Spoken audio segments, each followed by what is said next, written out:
Yezeri dore ngiyi umuntu wayimaye ntago muzi ntago twakoze ikiganiro ndi kumwe n'umuji wanjye from Canada Alexander ni twakora ikiganira ntago yari yambaye iboro yaragiye yabonye ibinkwiriye ari ibya mirenge kandi abanzi banjye mbakunda ku peace kubanyanga ubu muri commentaire bagiye kwandika ati iyo mbwa iyo ngegera peace and love ndabakunda ko yes tukaba turi kumwe na SKY2 witwa Timothée cyangwa se Timotheo ujusoma Timotheo muri Bibiliya wari wasoma igitabo cya Timotheo yes cyane muri Timotheo aravuga gute urwa mbere mu murongo wa mbere tu muri Timotheo havuga urwandiko rwa mbere Timotheo yandikiye Paulo yavuze gute icyo gihe yaramubwiye ati uzakunda Imana nayo izagukunda nuko ngo nibyo bindi byahise biza ku isi ngo kunda ugukunda ukunda abandi nuko bimeze iyo ngiye kuvuga ikintu meze nk'abarimu nicyo cyiza cyawe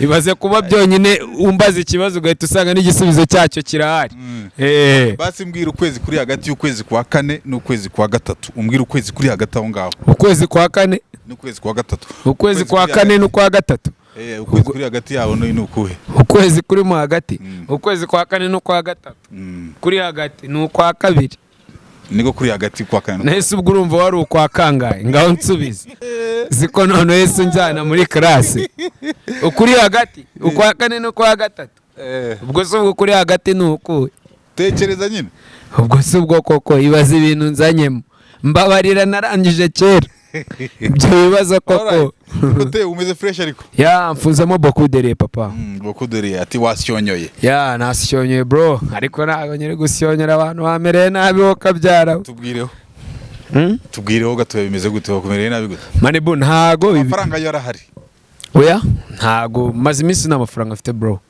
maze iminsi nari kugaragara kuri social media maze iminsi ibintu bitameze neza to byagenze gute warayari urayamara oya ntago nariye ahubwo nafashe amafaranga nya spendinga kuri channel yanjye ya YouTube none mfata social media zanjye zose nyine ibintu byanjye byose ntabasha kwikura byo kuri media mbiha umuntu ngajya bikoresha ubwo urumva maze gusanga bya bintu uko natangiye byose mbishoramo kimezanjye cyangwa se mbishoramo icyagatumye ngiyewe SKY2 mba natera imbere cyangwa se bigenda gute nkajya mfata amafaranga nkayashora byaje kurangira nyine ubona ari narizeye umuntu ntaye cyizere we namenye ko ngiye nabaye monetize kuri channel yanjye yashize igihe biza kurangira umuntu narabihaye ibiceri byose ahubwo yaragiye arabibikuza waritwarira riremera tu ako nyine ndatuza nyine no kuvuga ngo umuntu wari warahaye akazi ngiye umuntu namuhaye akazi kuko nago wambwira ngo manibu ngiyewe SKY2 ngo naba narujuje aba subscribers 5,000 sibyo kuri Gmail kuri email ntibanyohereze message nese kuki gangster yanyohereje message akambwira ati SKY2 warakoze umufungo yarawutsindi kandi ahantu yabaga yaranagiye kandi ngiye yanansabye imbabazi fact zirahari ari kunsaba imbabazi ambwira ati SKY2 yangane waragoswe ngiyewe ibintu mbikinamo trick ngiye nibonera ibiceri nambwira ati SKY2 waragoswe ngenda guhakinga password ntago yarambwira ati niyo wajya kundega ntago urajya kundega ari we wagize ute ari we wampaye password zawe urumva ahubwo ngewe namaze gusanga nari nalaye wari walaye nalalaye umupampe ndamuhemba aritwikira naramuhembye kofi yose cyo koza byane agahinda koko maze igihe rwose n'abanyamakuru bamamagara SKY2 bimeze bite SKY2 bimeze bite ati mundeka amariranye mbanze nyatura uburiri ariko izo drip ako kana ari ngo bakita gute akangaka bakita utuma bavuga hit ziraza kubasaza none hit zasajije abantu ikangu zabunuje amaniga yandaritse imbunda ku musozi ngarashaka hit SKY2 ndaza kuba ku masurenge hit nsange genyero bamucoma bahagigiye yaje aca za Bibiliya anyara muri video akoze koko nyamara ibi bintu ntago biri byoro ibaze nk'umuntu kugira ngo abe umustar agahita aca Bibiliya ibaze nk'icyo cyayakoze mbega inkono Uwiteka agiye gukubita bamucoma koko mbega abantu basuzugura nyamara ubu buryo hitiraza gusaza abantu noneho makuberizo zasaze koko ziri kwanda ari ku bwambure bwabo ku musozi oya tugarukaho gatoya aho ngaho ariko buriya ubundi kwanza unazanya kantu keza mucomba buriya kuba yaraciye Bibiliya kanayihamba buriya wowe wabibonye gute biriya bintu ukuntu nge nabibonye nabifata nk'ubusazi urabona mucoma akunda gukora interview avuga ngo yabaye ku muhanda yabaye ku muhanda ariko nyine yarariye arahaga birangira aguye ivuto none se ibaze guhaga ukagwa ivuto birabyita guhaga ibaze kubura umuntu mukuru ugatekereza ugaca Bibiliya ese ubwo musa koko urabona iyi vision turimo biraza kugenda ni hita ari gushaka se okay tuvuge ko ari hita ari gushaka niba ari hita ari gushaka papa SKY2 akaba ari kumuvuga uyu munsi iyo hiti ntabwo yayikoreye ufashe umwanya nka SKY2 nge ntago mucoma muvuze kubera yuko ari hiti nshaka kumuha ahubwo muvuze mu rwego rwo kumunenga no kumuhana ntazongere gukora amakosa yo guca Bibiliya muhane sasa arahaza ahubwo muco ndaguhannye ntuzongere gukora ari amakosa ugende wicare iwawe wicare hasi ku buriri upfukame watura usaba Imana rure mu bwate Imana rwose mbabarira ibintu nakoze wowe rifata ugaca ijambo ry'Imana ari ryo rituremye Timoteyo we none wasanga yaranaciye kuri Timoteyo ibaze none nimba ari ikintu cya mbere cyambabaje ikintu cyambabaje nyibonera video naravuze ati umupampe wabona no muri Timoteyo yageze akaca akoze ko yaraciye Bibiliya yose yarayiciye ariko buriya nabonye gusa SKY2 ntago muri Timoteyo yapfa kuhagera buri nge nta muntu ujya upfa kunca umusa nge nta muntu ariko yahambye Bibiliya yose ngo na Timoteyo byose ubwo sinimba yarahamambye reba hanu nazukiye ahubwo exrage ngo ayimegesha koko reba kuba agataho ngaho ngo ari kuri kuyarya tu tubwire amafaranga kuri ayahise tubwire mukanya bari gutwereka n'ama message ngo abajya bari kubwira ati baremere bimeze gute bro rero ukuntu ibintu bimeze hari abantu bitiranya ibintu ni nacyo kintu nshaka gusobanura abantu nyine bari kumbangamira abapampe bazi yuko ngo kubera ko natuje nakigaragara kuri social media ngo narakize nabonye amafaranga bro ni nanjye muntu uhagaze nabi muri iyi minsi nje sinkubeshye magaze nabi ninjye muntu uhagaze nabi muri iyi minsi gusa nyine agateguro ko ntago kabura ntago nyine nubwo magaze nabi ndi wa muntu uhagaze ku buryo agateguro nakabura cyangwa se ari handi ngwenda nk'umuntu ashobora kubamagara ati SKY2 ngwino duciringe ngo mvuge ngo benda ntago ndi bube nagira oya agateguro kurabizi kwambara neza niyo ndwara ndwaye abantu barwara indwara miliyoni abandi bakarwara ibiki n'ibiki abarwaye sida sinabaseka abarwaye diabete sinabasiga abarwaye imyijima n'ibiki byose sinabaseka bareke SKY2 ngomeze niyambarire neza nicyo cyanzanye nese ko kuberwa ari Imana yabimaye beze niyo defo yawe ako kantu se karimo iki ahangase muri utuma bavuga ahangaha barimo nyine ibicwa byo kwishyura agatwikiriye kaba kanzanye hanyuma SKY2 iriya twizamukira ariko nubwo wenda abantu babibonye bagahita babigira gutyo rimwe tugeze kuganira ku bintu bijyanye n'amaterme cyangwa se n'amaslang uvuga ko uri kugenda uzana rimwe na rimwe sometimes ibintu bijyanye no kwandikisha utuntu nk'utu ngutu se ubundi bigeze he bro ukuri ibintu no reka nkubwire manibu ibi bintu byo kuvuga ngo ibintu byose mvuge nje kubyandikisha manibu mvuga amagambo menshi bro icyo cyo sinajyaho ngo nirarire manibu mvuga amagambo menshi agiye atandukanye abantu bagenda bagira ibintu byinshi bagenda bakuramo manibu nago akakaya tuzakora interview nimba twakoze interview uyu munsi nkavuga ijambo reka ngoye nk'urugero naka kanya ndi gutwika nizamukira amaju abapampe wanjye bari Australia muri Amerika muri Canada abari mu Rwanda Afrika yose ndabasuje gahunda ndi gusaza isi ba bantu baze bivugishwa ngo nkwe ni waceceka ikibazo cyabo alright so nuko nguko imeze SKY2 abantu benshi bari kugenda bamuhamagara bamusaba ngo abaremere cyangwa se arebe ukuntu abarebera arya no kubarebera muri ngo mbarebere mu gitabo kimwe kandi nanjye nabuze ukindeberamo uzi uburyo mpagaze nabi bagabanye hanyuma noneho nuko nguko bimeze ndakubora kuri drip zawe ubundi nyuma ya wasyonyoye igikurikiraho niki bro mfite project iri hanze ntago nari nayisohora ni project iri mu bwoko bw'igisirimba ni indirimbo naje ubu ugiye kuririmbira Imana agaru ukuririmbira Imana cyangwa se kuba nakora iki ahubwo ni indirimbo nshaka gukora kugira ngo yakire abantu muri party time buriya nubwo turi muri covid dufite Noheli n'ubunani kandi abo bantu bose bakeneye ikirori. Njye ndashaka kubakora indirimbo yitwa Party Time. Noneho SKY2 ndashaka wenda tugaruke no mu buzima busanzwe, ndakeka kenshi turaganira ku ikingiki ntabwo turakiganiraho. Witwa Timotheo. Yego. Urasenga? Ndasenga cyane. Niyo mpamvu nyine ubona morana akanyamuneza. Ibibazo biza Manibu, reka nkubwira akantu gato kuri icyo kibazo mbajije. Manibu ndi umwe mu bantu bakunda guhura n'ibigeragezo. Bro, byatari kabisa. Nimba hari umuntu uhura n'ibintu binca intege, nimba hari umuntu uhura n'abantu bamuca intege benshi, bro mbamo, I'm the first. Ntago wenda navuga undi muntu, nge ngomba kwivuga kubera ko ni njyewe uzi ibimbaho, sibyo? Manibu, ari igihe njyewe ntago navuga ngo wenda ntago njya ntera imbere, sibyo? Manibu, gutera imbere bibaho, kandi ndanashimira n'itangazamakuru ryose, kuko itangazamakuru ni bamwe mu bantu bakomeza kumfasha mu rwego rwo kugira ngo nkomeze gutera imbere, ndabashimira. Ariko Manibu, nubwo ibyo bintu byose biba, sibyo? Manibu, hari abantu baza bakambwira ibintu njyewe binsenya ku mutima wanjye.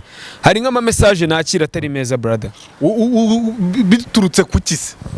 Manibu, iyo umuntu ari gutera imbere cyangwa se ari kugira ikintu agenda ageraho, nubwo wenda nta bintu byadanje turageraho buretse kano gatwiko ka lenge, sibyo? Ni ka gatwiko ka lenge. Ariko rero njye reka ngugire inama imwe kuri ibyo ngibyo. Jya ubyirengagiza ukomeze ukore. Nese Manibu, siyo mpamvu ubona aka kanya naje kukureba.